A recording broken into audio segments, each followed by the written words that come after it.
My name is Jeannie Scalmanini. I'm Executive Director of Alumni and Parent Engagement here at Claremont McKenna College. And I'm so glad that you could join us today, which is our last virtual session in the lineup as part of Parent and Family Orientation. So the next time we'll all be together, we'll be here on campus coming up on the 17th, coming up soon. As I mentioned before, you will hear from our office, Alumni and Parent Engagement, throughout the year with updates. We'll keep you connected with information about opportunities to engage with the community. And this is the part that I put in my plug for Family Weekend. It's held in the spring here at CMC, so it's coming up February 14th through 16th, 2026, and it is not too early to mark your calendars to join us. So today's session focuses on a topic that is essential to your students' college experience, student well-being and success. You probably know by now that CMC is deeply committed to creating living and learning environments that empower students to make healthy choices and responsible choices for their physical, emotional, and mental health. So we're fortunate today to have members of our Dean of Students office with us to share many strategies and resources that are in place for your student from their very first days on campus all the way through graduation, which believe me, comes up a lot faster than you think. And you'll also hear about the shared well-being services across the consortium. So a quick note before we get started, feel free to put any questions that you think of as we move through the program in the chat. If you feel more comfortable sending them to me or to Rebecca privately, feel free to do that, and we'll share those questions out with the members of our Dean of Students office. We'll have plenty of time for Q&A at the end. So with that, I am delighted to turn it over to my absolutely incredible, I am telling you, I cannot say enough good things about these folks, my incredible colleagues from Dean of Students. Thank you, Jeannie. So glad to join you all. My name is DT Graves. I'm the Vice President for Student Affairs at Claremont McKenna. I am also a proud alumni of the college. So I graduated in 1998. I've been on staff at the college for about 25 years now.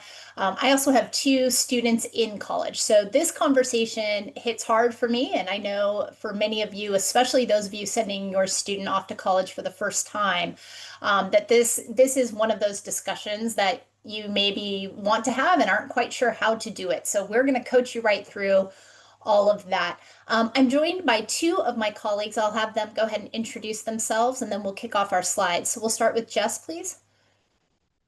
Hi, everyone. My name is Jess Nielsen. I'm our Senior Assistant Dean for Mental Health and Health Promotion, and I've been at CMC since 2017 in this role. Great. Thank you. And Lynn. Hey, everyone. I'm Lynn Hughes. I am an administrative coordinator and Dean of Students. I happen to manage the student health insurance waiver policies and things like that. And I support Jess and the rest of the mental health and health promotion team. Great. Thanks, Lynn. All right, so the goals of this session, we are hoping to share some information with you about how this student transition to CMC tends to go. We want to make sure that you have a good sense of the frameworks that we use in our office to help support students' learning and development, what the partnership with parents looks like. It really is quite different from what it looked like in high school, and so we want to make sure that you have a little bit of a guiding framework to help in terms of your communications and involvement. We also want to help you get really familiar with a lot of the resources. Sometimes, middle of the semester and your students talking to you about some stuff, and hopefully you'll be able to harken back and go, I remember they mentioned this particular resource, and you can nudge them and remind them that that's in the mix. We also, of course, just want to answer any questions that you might have. And at the end of this session, we'll make sure that our email addresses are up there. So if you have anything that is a little bit more tailored specifically to your student, any kind of question like that, you'll be able to get in touch with us right away so we can get those questions answered as well. So to start off, when you come to Claremont McKenna, you are absolutely coming to CMC, but you are also coming to the Claremont Colleges. And what that means in practice is that in addition to the academic shared resources where you can cross-register at each of the campuses for courses, We also have shared consortium resources, and these are resource groups that are located primarily in the middle of the Claremont Colleges, so a little bit to the west of our campus.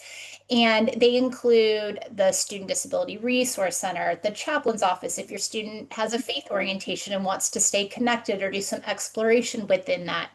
We have a health education outreach office, of course, student health services, which we'll talk about more. We have a fully staffed counseling center that includes psychiatry. We have the Queer Resource Center, Office of Black Student Affairs, Chicano Latino Student Affairs, just to name a few. These are resources that all of the students at the Claremont Colleges are able to access. It's a great way also just to build community across the various institutions. And your student is going to get a lot of information about all of these resources during orientation. So don't feel like you need to remember any of this. All right, next slide. Great. So let's just talk a little bit about what all of this looks like. So academic success, your student is clearly a high achiever. They would not have gotten into the college in the absence of really good study skills and academics. But the college environment in terms of academics really does look quite a bit different. The biggest difference is that they're going to have a lot more freedom and a lot more time on their hands. So, in high school, you're typically in class from somewhere around 8:30 till around 3. It's very routine. From there, they head off to whatever co-curricular practice, they eat, they come home, and they're doing their homework. Here, they might be in class on a busy day, let's say 3 hours of a day. Maybe they have a lab in there, maybe they have a practice, but there's a lot of in-between time. And so part of what we're trying to do is really coach them on how to use that in-between time in the most efficient and productive way, so that they're not falling behind. The college assignments also tend to require a very different kind of intellectual engagement, and they're definitely capable of doing this work, but it probably will require a shift in the way they engage with their academic work. So don't worry if they seem to be struggling a bit with that first major paper or that first major exam. That's normal. And we have a lot of resources in place to teach them how to approach some of their new academic work.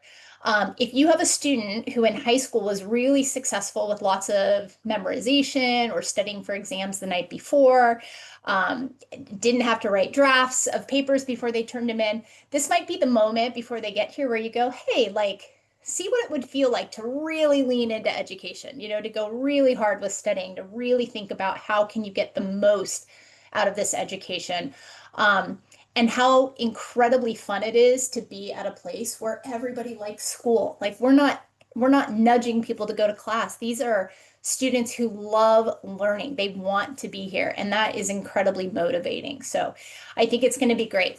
The faculty are demanding. I just want you to know that they are aware of who their students are. There's not a lot of anonymity at CMC. So, we tell students it's really important that you're in class. If for some reason you're sick or whatever, and you can't make it, it's really important to communicate that ahead of time to the professor.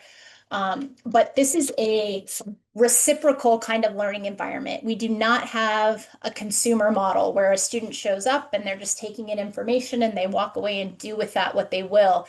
This is very much a scholarly community where the concept is you come in and it's an exchange of ideas. The faculty and the students are learning from one another, and that requires a lot of interaction and a lot of preparation. It's important that they're doing their readings and that they're thinking about these big pictures and the connections across classes, and we're going to help coach them on how to do that.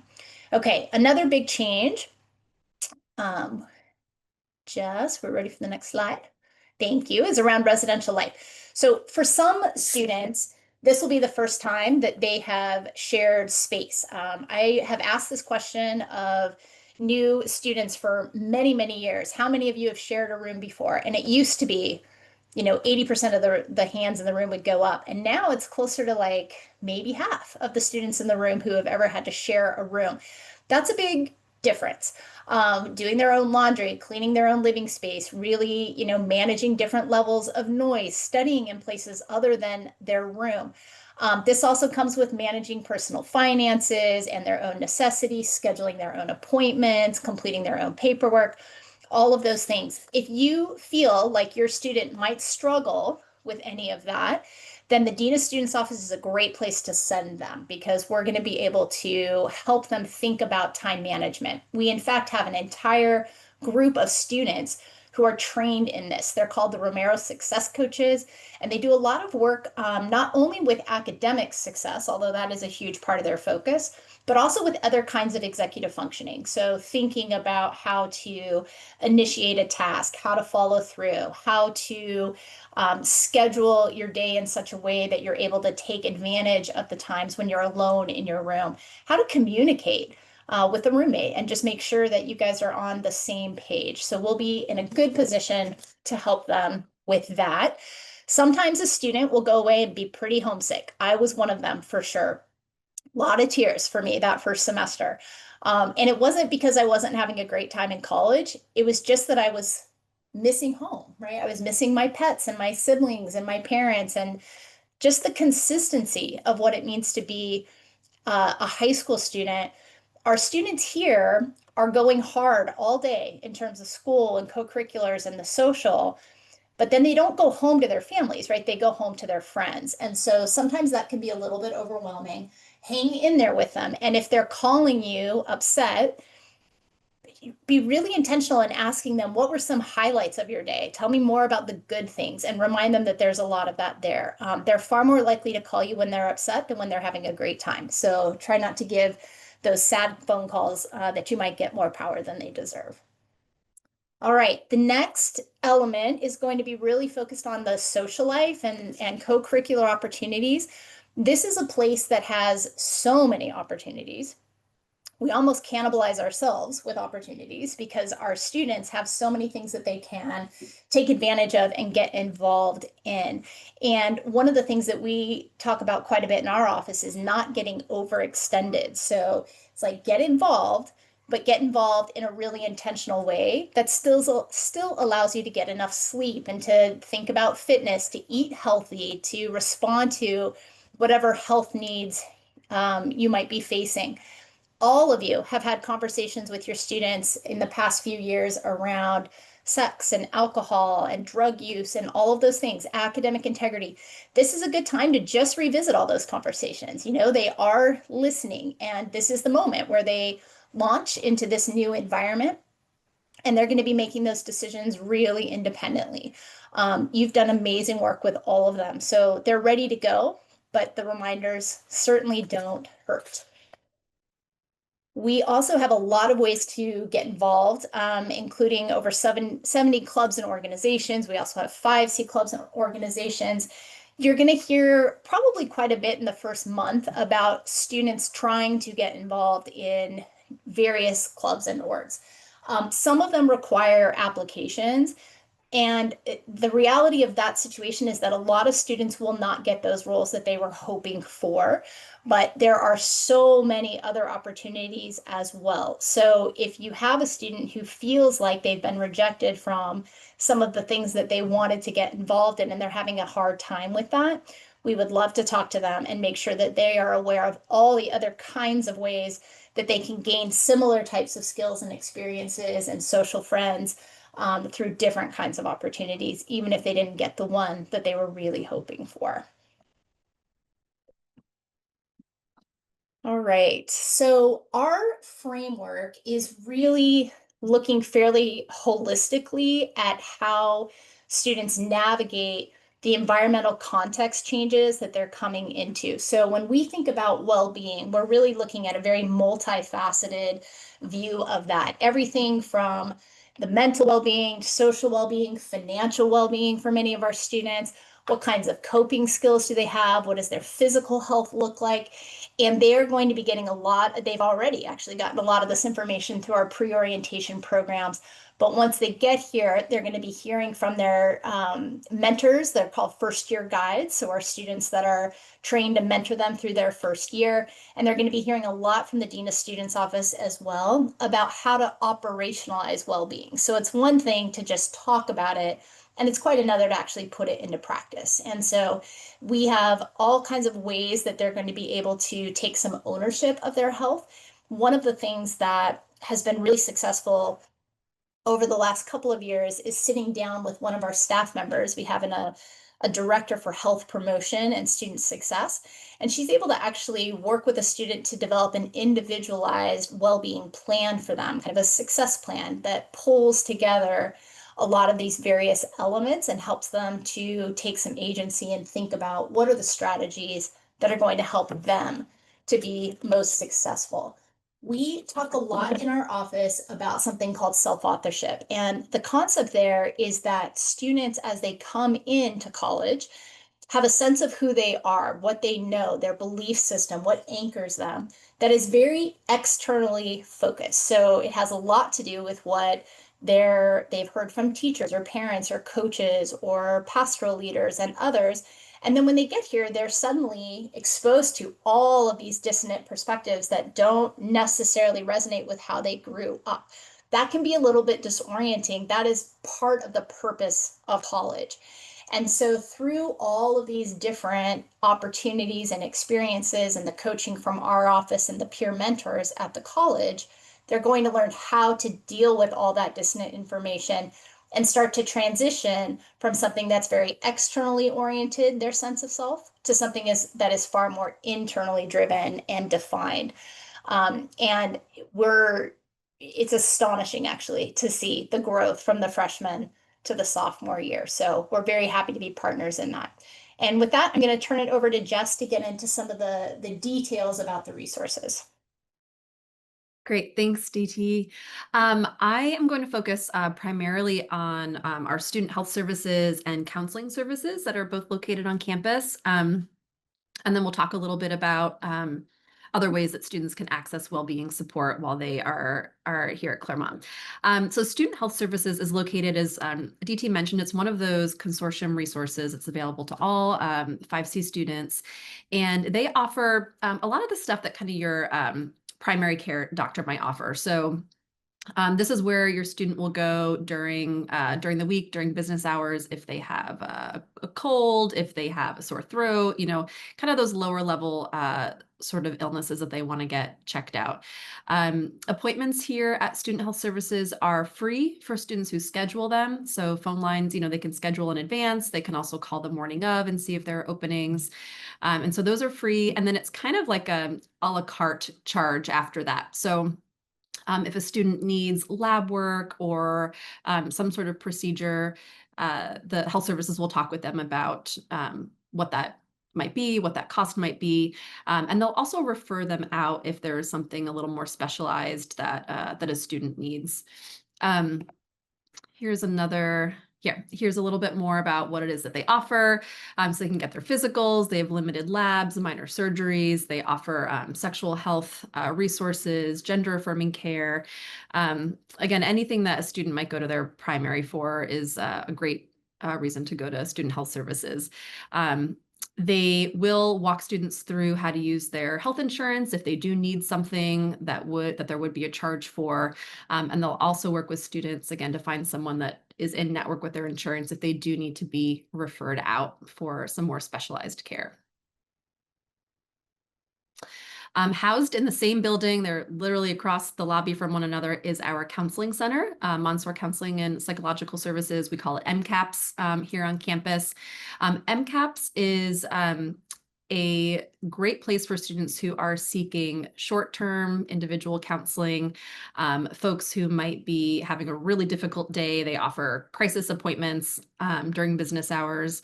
And MCAPS is a little bit different than seeing someone out in the community, in that MCAPS is a really great match for a student who might be looking for like brief, short-term therapy. So maybe they are struggling with something that has kind of a short-term goal-oriented, maybe something situational. So transition to college, right? Maybe they're looking for some extra coping skills because, as DT was mentioning, like coming to college, the things that you used to use to cope at home look a lot different, right? You might not have your pet dog there. You might not have your best friend down the street or your favorite coffee shop or something like that. And so sometimes, even when students have learned how to manage some of their stressors at home, they come to college and like, wait, those things that they used to use are no longer at their fingertips.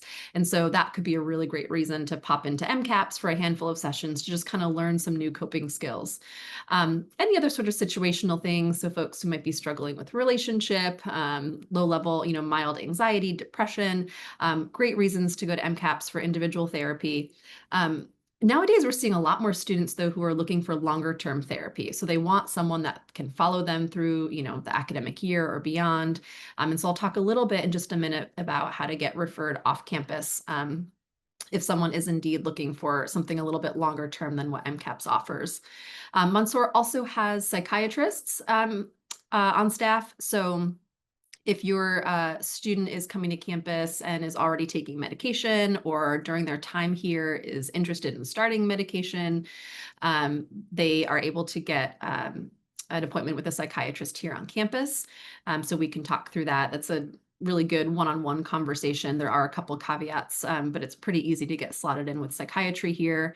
Monsour also offers group therapy options, which is a great way for students to not only get some skills and education and information from a clinician, but also just some normalization and community from their peers. We also see Monsour out and about at the campuses a lot. They do a variety of programming and outreach opportunities. We actually have a therapist from Monsour who comes to our campus one afternoon every week and spends about 4 hours in our office, offering drop-in hours, offering support for students. So we really try to not only send students to Monsour, but also bring these resources to campus where students are as much as we can. We also started offering something called Timely Care, which is an organization that works primarily with institutions of higher ed. We started this during COVID when students were kind of spread all over the place and have just hung on to it because it has been an incredible resource for students. This enables students to access 24/7 both physical and mental health care via telehealth. So we will bombard your students with this information during orientation as well, make sure that they have all of the information to download this app, to sign up for this. But this is a really great way if your student, again, has, a little rash on their arm and they don't have time to run down to health services, they can, call up, have a telehealth appointment within a few minutes, totally free. And same with therapy. They can schedule appointments with therapists. They can kind of go through and see who's available, what someone might specialize in, and set up free ongoing therapy through Timely Care. And they also offer on-demand therapy as well. So if it's 2 a.m. and a student's really struggling, feeling really anxious, for example, can't get to sleep, just kind of need to talk it through with someone, they can log on and we'll be connected with someone pretty quickly. So that's something that we will make sure everyone has access to as soon as they get on campus. Outside of those formal 5C consortium resources, we also offer case management and health promotion on campus through our office. So DT talked a little bit about our director of health promotion who can sit with students and kind of go through well-being plans with them, help them plan out what it is they want to prioritize, what areas of their well-being are they maybe not prioritizing, and how can they make that shift in the weight that they give to each of those areas. We also offer case management, which looks a lot like kind of individual one-on-one meetings with students who might be experiencing any sort of personal stressor. So again, just feeling a little homesick. We see a lot of that the first couple months, trying to make friends, trying to navigate kind of the social scene. A lot of folks think that college is, all butterflies and rainbows, and it's actually not. There are a lot of folks who have a really tough time kind of adjusting to what it's like to manage things on their own. Folks who maybe aren't comfortable putting themselves out there socially immediately. And so we'll work with students to connect them into different supports, whether it is therapy, but it's often, just sitting with one of us for a little bit, talking through those things, normalizing the stressors that they're experiencing, connecting them in with different peer groups, different activities. We're kind of like, the hub. And then I'll tell people we're kind of like an octopus, right, when it comes to case management. And then we will kind of connect students out with the different legs of what might be helpful for them: academic support, social support, mental health support, and then keep in touch with your student and make sure that they're getting what it is that they need from those different supports. And we just kind of walk that path with them, let them lead as much as they can. Like DT mentioned with self-authorship, a lot of this is, we're doing with and not for your students. So for example, if a student comes in and is looking for long-term therapy and decides that they want something that's a little more long-term than what Monsour can offer, we'll sit with them. And I'm not going to sit and call 10 therapists for them, but I'll give them a little script and I'll sit with them and allow them to make phone calls in the office with me, or leaving that really scary voicemail, and make sure that they have the support that they need, but also the tools so that when they're not here in college anymore, right, that they can go out and do those things on their own. So we really try to do with and coach and guide as much as we can. Some additional well-being resources through our office and on campus. DT touched on the Romero Success Coaches, but this is a really phenomenal group of students that offer peer support on campus. They offer not specific academic tutoring per se, but they will offer a lot of guidance and coaching on how to study, right? So DT was talking about the difference between high school and college, right? It's going to take a little bit of a transition between how you learned, how you studied in college, or high school rather, and then how you're going to do those things in college. And so the success coaches are a great resource for that. They can help you think through how to effectively take notes, how to study for, a government exam or write a government paper versus studying for a bio exam, right? Those are going to be different things for a lot of folks. They also, though, help with the life balance, task initiation, helping students figure out what it is they want to prioritize, what do they want out of their college experience. And those students are available. They have drop-in hours. You can also schedule appointments with them. So again, they will be inundated with that info when they arrive here on campus during orientation.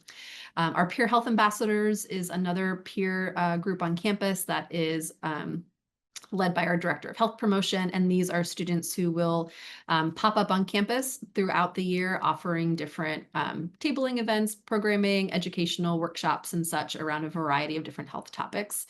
And then we partner with a lot of other groups on campus, whether it's student groups or the counseling center, having other professionals and partners come to campus to do a variety of like health fairs and workshops throughout the year.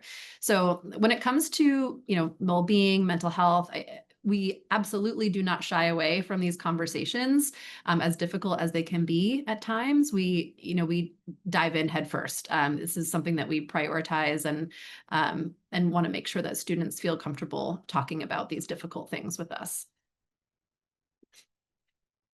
Okay, switching gears just a little bit, student health insurance plan. We have Lynn on the call who can answer any and all questions, knows this thing in and out.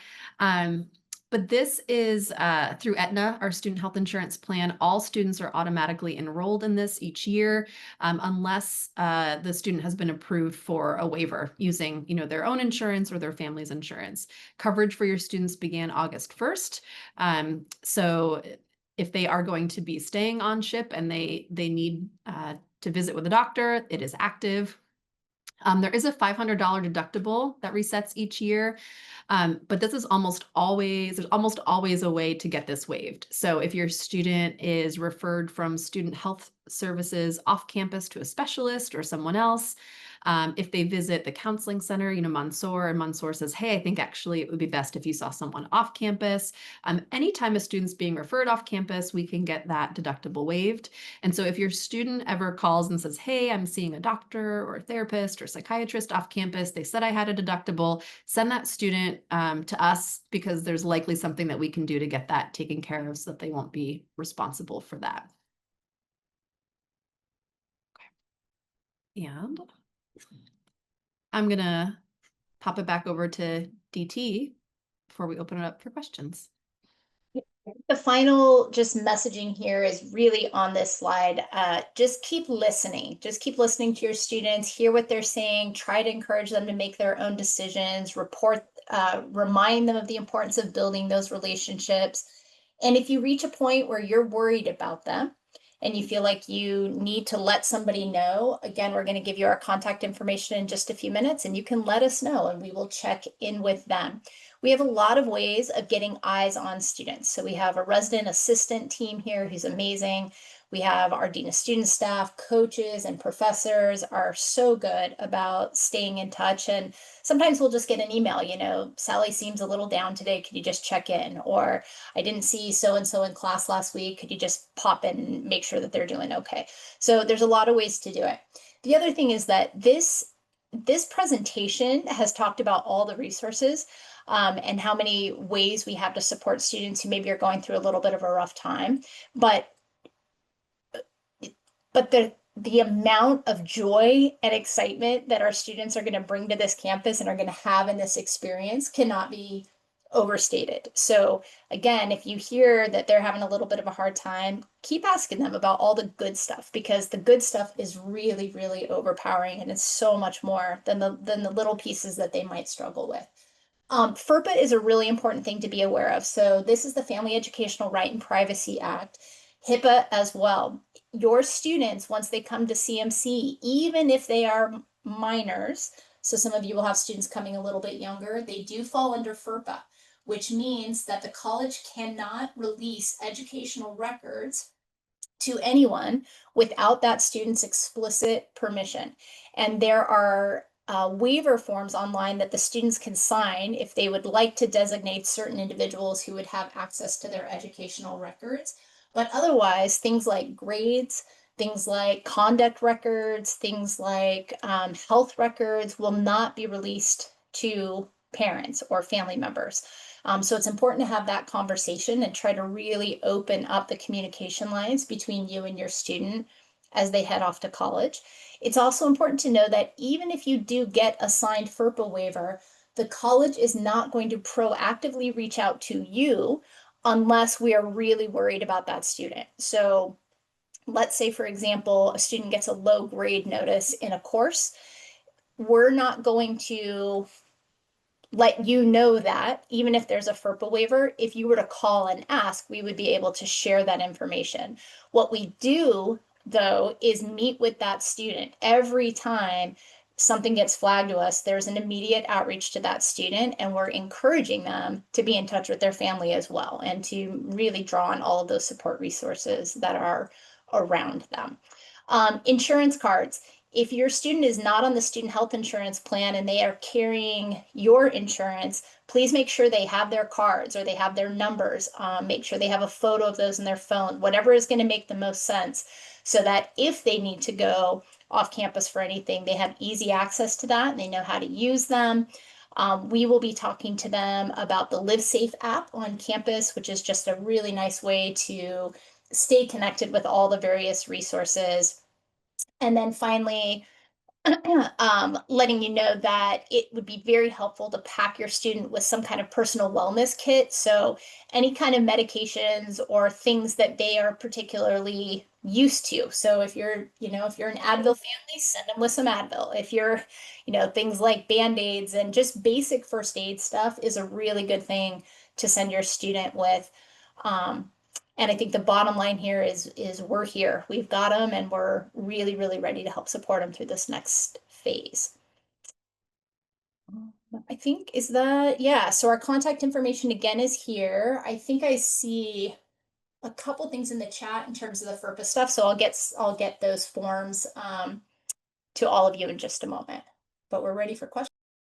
Thank you, DT. I do have one question that has come into me privately, which is, what is your best piece of advice for students who have never had a roommate before, or living in a small room with others? What is your best piece of advice as they navigate that? I grew up in a house where I lived with both my sisters in one room for a really long time. So I'm going to speak from that experience. But I think the best advice I can give somebody who has never shared a space before is to lean into that as part of this experience that they're unlikely to ever have again. College is all about new experiences. It's getting to know new people. It's learning about yourself in a different way. And there are very few ways more powerful than sharing a space with someone. We will also be giving them like roommate agreements and other things. So we're going to teach them how to have really candid conversations with their roommates. So if there are some non-negotiables like having other friends over into the space, or if there are nighttime routines that are really important to somebody, they can talk that through and kind of document it and use that as sort of a guiding framework for how they navigate that relationship. And then my tip for parents on that is just be patient. Don't, the moment they're like, this isn't going to work, that's not the moment to call and try to get a roommate change. That's the moment to go, wow, like what strategies are you using to really get to know that person? How much of yourself are you putting out there? Have you talked to your RA? So there's lots of ways that we can help them figure this out. And I see the FERPA forms are going into the chat now. So anybody who is asking about that is welcome to grab it. There is another question in the chat. How often can you opt out of the Aetna insurance program? Is it annual or every semester? It's annually, every year.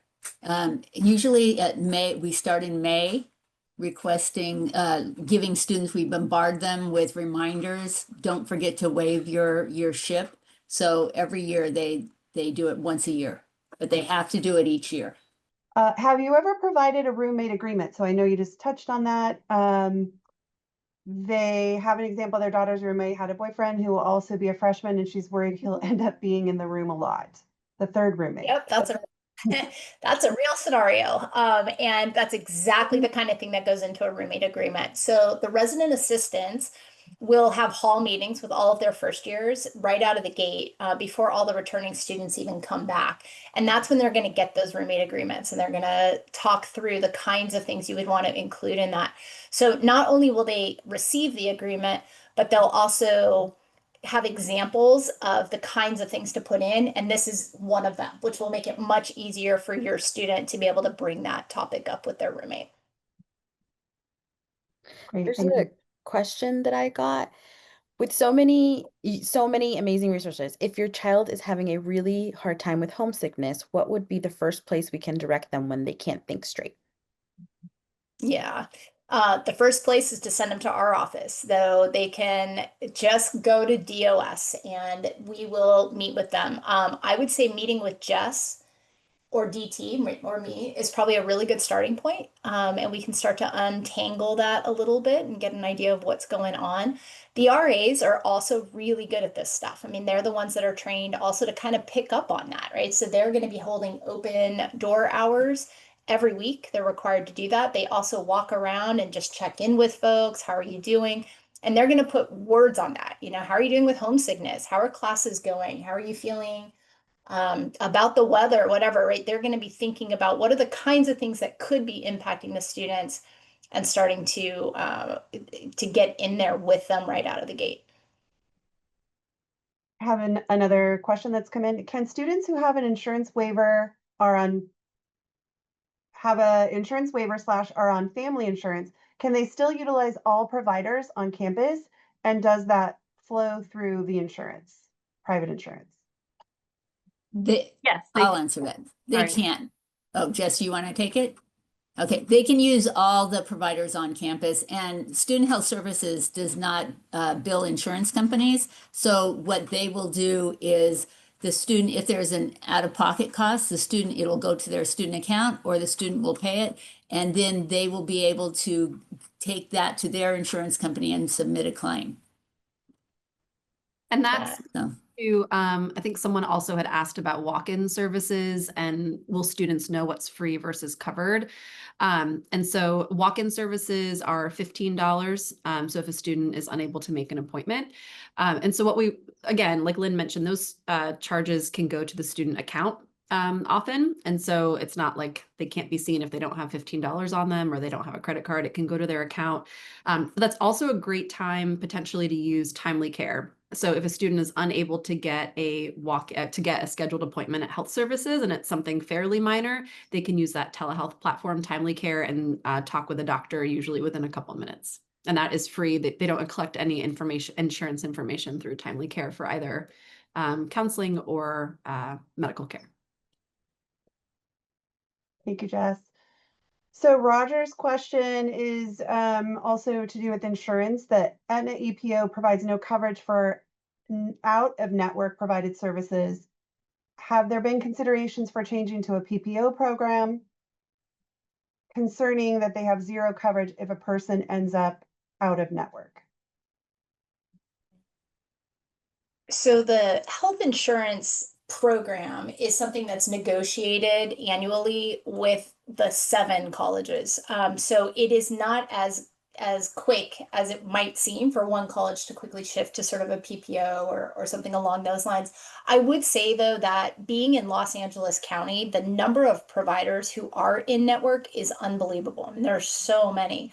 My family's on an HMO and we are able to find physicians in network all over the place. So we will work with them. So if your student is referred, it's actually student health does this as well. So if they're referring out, they will provide a list of providers who take that insurance, either through the student health insurance program or your personal insurance as well. And they can say, here's a list to start with and see how that goes. And again, if they're not sure how to make those calls, that's the moment to come in and talk to Jess, and she'll be able to teach them how to do that and coach them through the first couple. How do you deal with a roommate that gets COVID? Are roommates required to stay in the room with them? COVID, etc. So COVID is different than other kinds of illnesses. So if a student has COVID, we do still maintain a handful of isolation spaces. The protocol in Los Angeles County now is that if a person is fever-free for 24 hours or more without assistance, so without medication, and their symptoms are improving, they do not need to isolate, but they do wear a mask for the 10 days for the 10 days. And that's what we follow as well. So if a student contacts us and lets us know that they are COVID positive, then we're talking to them about their symptoms, we're putting them in touch with student health services, and then making a determination of whether or not they need to be isolated, and then when they can be released from isolation. Other kinds of illnesses, we do not have an infirmary. So, if a student gets the flu or somebody has a cold, they're not being removed from that room. And so the roommate is kind of managing that, which is always a little bit tricky, of course. So they, sometimes will wear masks, or they might have a friend in another room where they go and crush there for a couple days.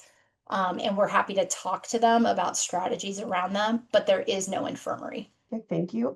Can you talk a bit about training or resources for executive function management? If students somehow forget due dates, losing track of time, how do you kind of address those things? Yeah, that's precisely why we have the Romero Success Coach program. So we have an academic success team of staff members in our office, but then we also have this group of students. And I'm going to put the link for our academic success page in the chat right now. And then from there, you can also connect with the Romero Success Coaches to get a little bit more of an idea of what they do. We also built out this summer a series of tutorials that are very specific to different types of executive functioning things that might impact a student. So for example, there's a tutorial on test anxiety. There's a tutorial on time management and organization that provides a whole variety of different organizational tools. So it might be a G calendar versus a planner, versus, there's so many different options, and students are the ones that are putting these videos together with our staff to really kind of help you understand the pros and cons. There's a whole tutorial on note taking. There's a whole tutorial on retention and memory and cognition, and how can you improve those skills. And so they can come in, they can do these things online. Your students have access to all of them now, and they will retain access to those across the 4 years. The truth, though, is that for a student who has a really hard time maintaining deadlines and staying on top of their work, that's probably the student who's the least likely to go to a tutorial, right, and learn how to do this. So we would encourage them to come in and set up some meeting times so that they're able to immediately, right when they start, they just have a plan. They've built in the accountability within our office. The links to the tutorials are actually run through a program called Canvas. And so the students have access to that only because it runs through Canvas. So talk to your student about that, but they're able to look at them. So Joe's question relates to this. So can you talk a bit about the success coaches? How typical is it for a student to go in and get these services? How, I know it's super easy. Is it accepted? Do a lot of students do it? Because, you know, he's concerned, Joe's saying, it requires a student to lean into this, and they might be reluctant. So A, what's the culture like at CMC around that? And B, what are your tips for parents who have to nudge their students? I mean, I can start with this one, and then Jess or Lynn, if you want to chime in. It's super normative to seek resources here. Our building is wide open and students are in and out literally all day long. The Romero success coaches sit at the front desk of our building. And so people just come in and they co-work, they sit down, they have appointments. They can also do private appointments if they want to. We have an online scheduling system. But the coaches themselves are selected in such a way as to really, again, normalize people coming in for resources. And that's for all of our student leadership groups. So as an example, you know, All-American basketball player, conference player of the year, Josh Engel was a success coach the whole time he was here. Like that normalizes come in, right? For the student athlete who might otherwise be like a little resistant to, oh, I don't need help. No, you know, these are resources for everybody. We also chose them not as the students who are perfect 4.0 students. I mean, we're choosing success coaches who struggled initially sometimes, or, you know, have things that they know they wish that they had had some resources earlier. And so they're speaking from, you know, personal success or personal experience, and there's no judgment in that. I often tell students, and I would encourage you to think about using this phrasing, you know, they didn't build these systems because Sally was coming to college, right? And that's not how that worked. Like we have these systems, a writing center, a quantitative center, success coaches, all these health resources, because these are things that allow students to be successful. They have already spent 4 years of high school kind of clambering their way up to the top, right? They've overcome things, they already established themselves there. That is not what we're trying to do at CMC. We're trying to create conditions where they can focus hard on their academics and on preparing to launch into the real world in 4 years. So we are providing resources that just help them along the way. They would never resist going in to have their resume checked. That's another resource we offer. So these kinds of things, I mean, I would just keep talking about it. You're literally leaving money on the table if you're not accessing these resources. That's why we built them, not because a couple students had some struggles. Yeah, I would just add to that your students are going to get a lot of this information from their peers too, as soon as they get here. And so, you know, we always think of or often think of peer pressure as being around not so good things, but I see that there's a lot of peer pressure, if you will, on CMC's campus for the good stuff, right? For seeking support, for getting help when you need it. I'd say, I mean, so many of our students walk into our doors saying, hey, my roommate said that it was really helpful to come in here, or I know my friend who's a success coach, or someone on my team who's a therapist. Can you help me find one? So there's a lot of talk and chatter amongst the students, and they're going to be meeting with their first year guides, their RAs, you know, during that first orientation week, and they're going to be told about all of these resources. And I bet you a majority of those student leader cohorts are also going to share how they've, you know, come in for help from time to time.